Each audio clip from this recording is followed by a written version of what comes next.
Welcome to another episode of Historical Markers. Today we are in the Chattanooga and Chickamauga Battlefield just south of Chattanooga, and we are here in Catoosa County. This battlefield actually spans two counties, and there's well over 800 markers in this area, so it's going to be several episodes long. So let's start by looking at the markers in this area up here by the Visitor Center. And we'll work our way throughout the battlefield and see all the markers in this area. So let's see what all we can find in this area. Withdrawal of the Union left, September 20th, 1863 at 5:30 p.m. After 5 o'clock, Reynolds Division was moved out of the works south of the Kelly Field, encountering no opposition until it reached a point near the edge of the woods in rear of this position.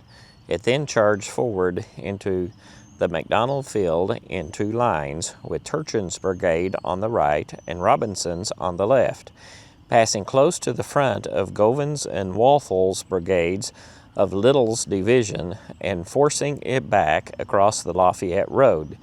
King's Robinson's brigade then moved to the left on this road, and the 75th Indiana, 105th Ohio took position on the first ridge facing eastward toward the enemy, the 68th Indiana and 101st Indiana being detached near the Mullis House and sent by order of General Thomas to General Brannan of Snodgrass Hill to cover the withdrawal of that portion of the line. Turchin's brigade formed on the left of Robinson in rear of McCook's brigade.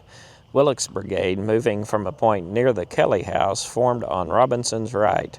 Palmer's division, having been withdrawn from the east side of the Kelly Field, followed by Johnson's and Baird's divisions, both the latter under severe fire, passed through Reynolds' covering line and proceeded to Rossville by way of McFarland's Gap. The enemy followed only to the Lafayette Road.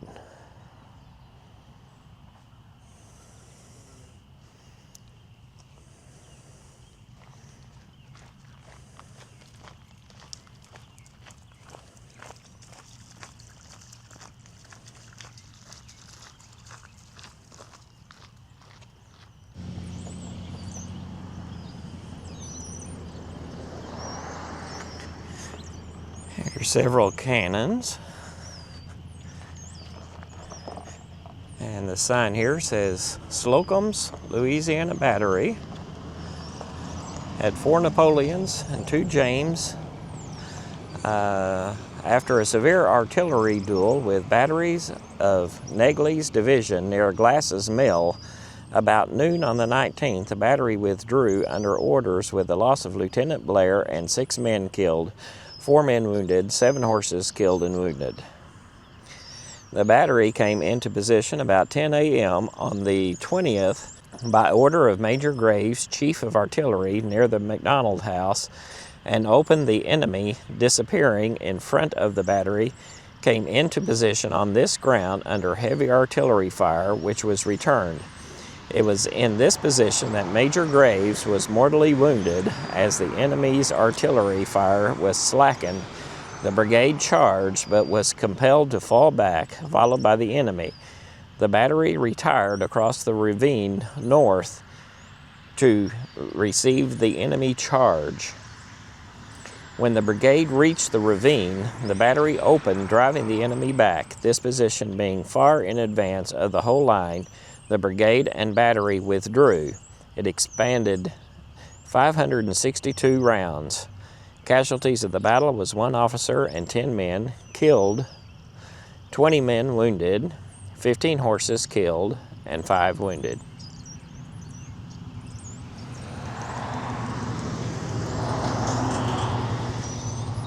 You can see the ravine behind us here. Liddell's brigade. The brigade moved about 5 p.m. from the glade 700 yards east of the Lafayette Road, with Walthel's brigade on its right, meeting with no opposition until it reached this position. Here it was exposed to severe artillery fire from both flanks, and after a short interval, Turchin's Union Brigade, withdrawing from the south end of the Kelly Field, burst out of the woods west of the Lafayette Road and charged along the front of the brigade and forced it to withdraw in considerable confusion to the woods east of the road. From this point, it advanced to the vicinity of the McDonald House and bivouacked.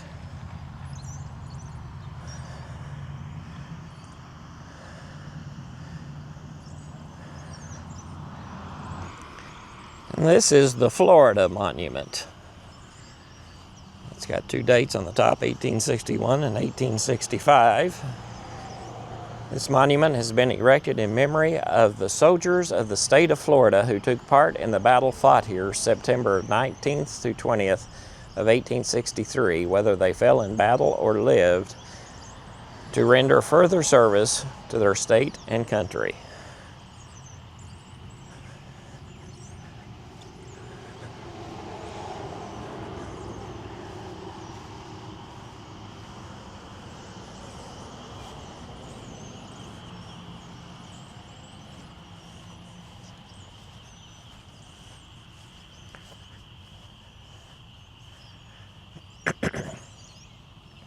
Then on the back side here it says, Florida troops engaged in the Battle of Chickamauga, September 19th through 20th, 1863, in Stovall's Brigade, Breckinridge's Division, Hill's Corps, 1st and 3rd Florida Infantry, Consolidated Colonel William S. Dilworth, 4th Florida Infantry, Colonel W.L.L. Bowen, in Triggs Brigade, Preston's Division, Buckner's Corps, 6th Florida Infantry, Colonel J.J. Finley, 7th Florida Infantry, Colonel Robert Bullock, 1st Florida Cavalry, dismounted, Colonel C.G. Troop Maxwell. In Williams Artillery Battalion, Marion Artillery, Captain Robert P. McCants. This is the Illinois 104th Infantry, 1st Brigade, John Beatty, 2nd Division, Negley, and the 14th Army Corps, Thomas.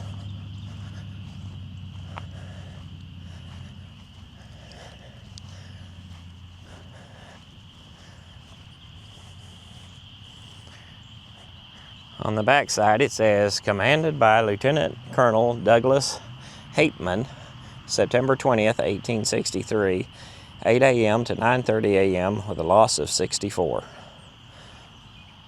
Stovall's Brigade. This brigade, being the center of Breckinridge's division, advanced from a line about 700 yards northeast of the Kelly Field at 9:30 a.m.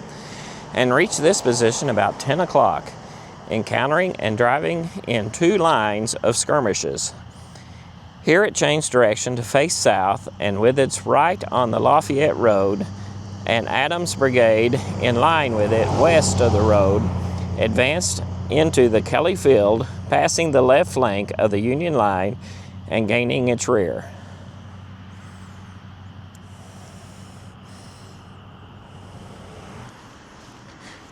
Here's a tall monument. It reads Kentucky on the bottom.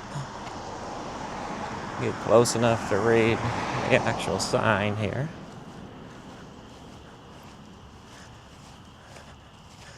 This is dedicated to the state of Kentucky in memory of her sons who fought and fell in this field.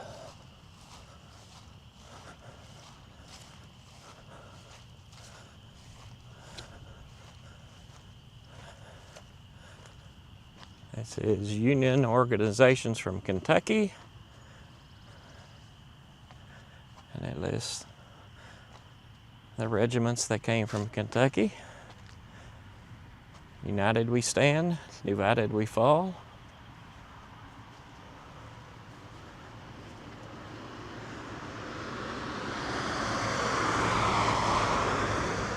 So it says the 2nd, 4th, 5th, 6th, and 9th Infantry Regiments, 2nd and 3rd Cavalry Regiments, and Cobb's and Graves Batteries. As we go up again, you can see the top of this monument.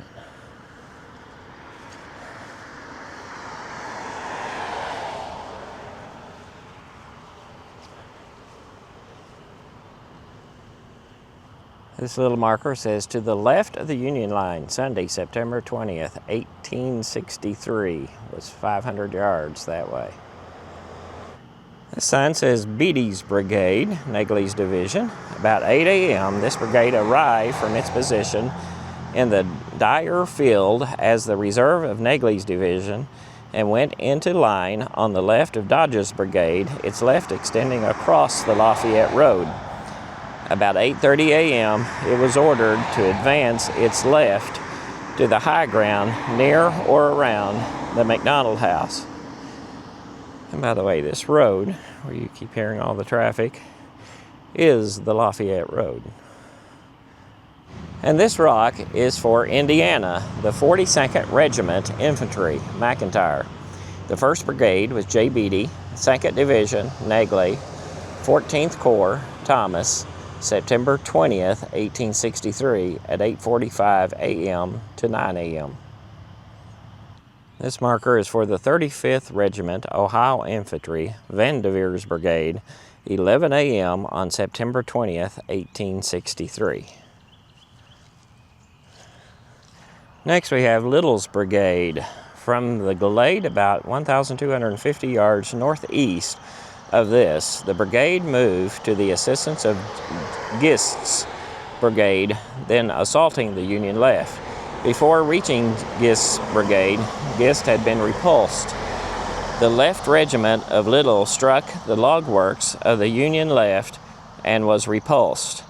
The right continued to press the Union line across the open field south of McDonald's and crossing the Lafayette Road about 480 yards north of this, continued its circular movement and swung into the Union rear at this point at 12:30 p.m.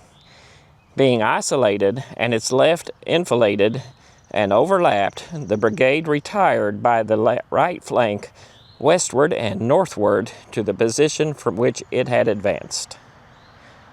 And here we have another rock, and this one is for Indiana. This is the 88th Regiment Infantry, Humphrey, 1st Brigade, J. Beatty, 2nd Division, Negley, 14th Corps, Thomas, on Sunday, September 20th, 1863 at 8:45 a.m. And it's literally right across the road from the other Indiana rock we just saw. And this marker is for Negley's Division, Thomas's Corps. On moving from the Dyer Field, Beatty's Brigade formed a line at right angles to this road facing north. His left was soon advanced to the high ground near the McDonald House and immediately became engaged. General Negley hastened with Stanley's brigade to the support of Beatty, then being forced back and at once became engaged on the right of Beatty in the woods west of the Kelly Field, both brigades facing north. Sirwell's brigade, upon being relieved near Rutherton's at 10 a.m., was ordered to support the left of Beatty, but before joining him, was ordered to Snodgrass Ridge. This is Helm's Brigade, Breckinridge's Division, Hill's Corps.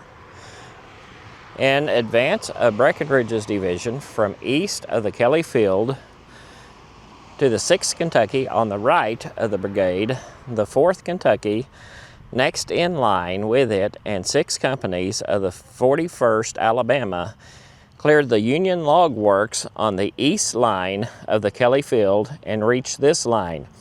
In advance, they struck the 15th Kentucky and 104th Illinois of John Beatty's brigade in front and flank pressed them back at this point, captured 2 guns of Bridges Battery attached to that brigade. This portion of Helm's brigade, under the command of Colonel J.H. Lewis of the 6th Kentucky, was then withdrawn and reformed with the left of the brigade near the position from which it originally advanced. The strength in action on September 20th was 1,404 officers and men. The casualties killed was 63 and wounded 408. And then I don't know if any of these cannons may have been what they captured or not. Here's an Illinois marker for Bridges Battery, Light Artillery, 2nd Division, Negley, 14th Army Corps, Thomas. And then on the back, it says, commanded by Captain Lyman Bridges, September 20th, 1863, 8 a.m. to 10 a.m., had a loss of 26. Bridges Battery, Illinois, Light Artillery, 2 Napoleons and 4 3-inch rifles. On September 19th, this battery was engaged for several hours with the enemy's artillery at Glass's Mill.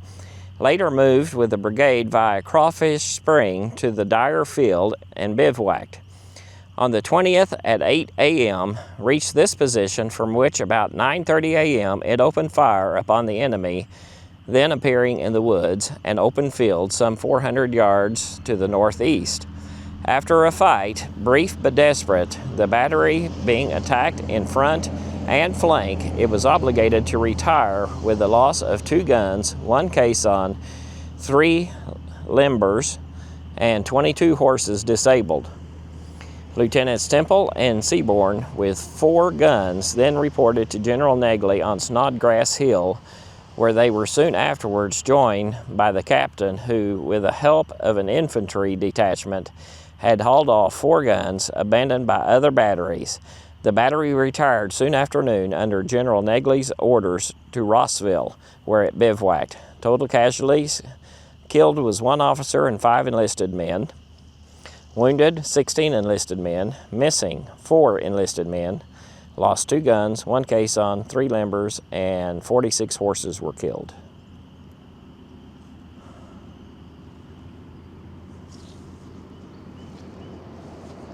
Reynolds Division, Thomas's Corps. The above brigades of the division, the 1st Brigade, Colonel Wilder, being detached and serving as mounted infantry, withdrew from the south line of the Kelly Field about 5:30 p.m., marched northward on the Lafayette Road, and before reaching the north line of the Kelly Field, filed left into the woods and formed line by the rear rank facing north. Turchin's brigade in 2 lines was on the right, and King's in 2 lines on the left. Turchin's brigade charged forward into the open ground and entered the McDonald Field north of this position. It struck the left and passed along the front of Liddell's Confederate division, capturing nearly 200 prisoners, and forced the Confederate line across the Lafayette Road. It then advanced to Dan McCook's Union Brigade and took position in its rear. 2 of King's regiments, the 68th and 101st Indiana, were sent from McFarland Gap Road near the Mullis House to Snodgrass Hill to cover General Brannan's withdrawal. The rest of King's brigade formed on the right of Turchin's line along the first ridge to the west of this point, and were supported on the right by Willock's brigade, the whole forming the covering line for the withdrawal of the left wing by the McFarland Gap Road. The loss of the division for 2 days was killed 93, wounded 685, missing 176, for a total of 954. And you see the woods and the big field leading over to Lafayette Road. Well, this was the first episode of our look at the markers in the Fort Oglethorpe area just south of Chattanooga at the Chattanooga and Chickamauga Battlefield. There are many more markers here to see, so join us as we continue in the next episode.